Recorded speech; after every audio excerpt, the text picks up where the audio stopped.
Hey guys, my name is Jorge Guido, and today I'm going to be showing you how to mix up our fast food patch kit. For starters, what you're going to need to be able to get the job done is a pair of gloves, safety mask, some goggles, and everything else you will need will be inside of your fast food patch kit. Inside of the patch kit is included your liquid activator jar, your dry mix powder bag, your mixing stick, and your instructions. Before we get started, we want to make sure that we put on our safety equipment. This includes gloves to protect our hands, goggles to protect your eyes, and a safety mask.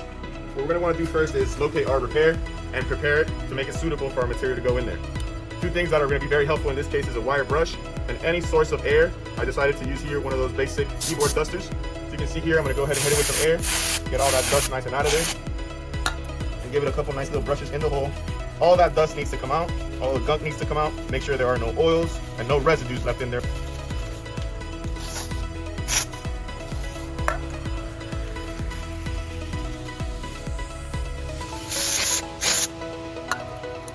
Once you're able to get your whole repair area nice and clean, you're ready to get to mixing. Once your site prep is done and you're ready to get to mixing, here's how you're gonna get started.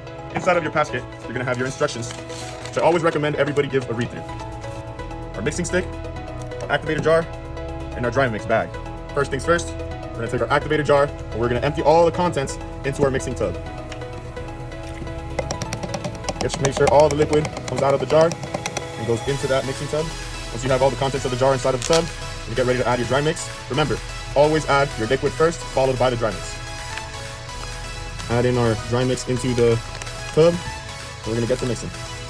Recommended mixing time for this material, hand mixing, will be about 2 minutes. If you're using a mechanical mixer for this small amount, you might be a little bit closer to the 1.5 minutes. What you're gonna wanna do is make sure that that liquid spreads evenly throughout the entire mix until this reaches a doughy, putty-like consistency.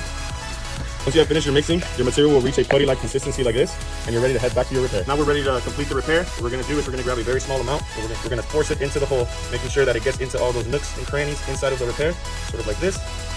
This material can be hand-packed, but whenever you need a flat finish sort of like this, never hurts to use a trowel. Overfill your repair, come over it like this. Just to give it that final layering, just sprinkle some on top of it, flatten it out.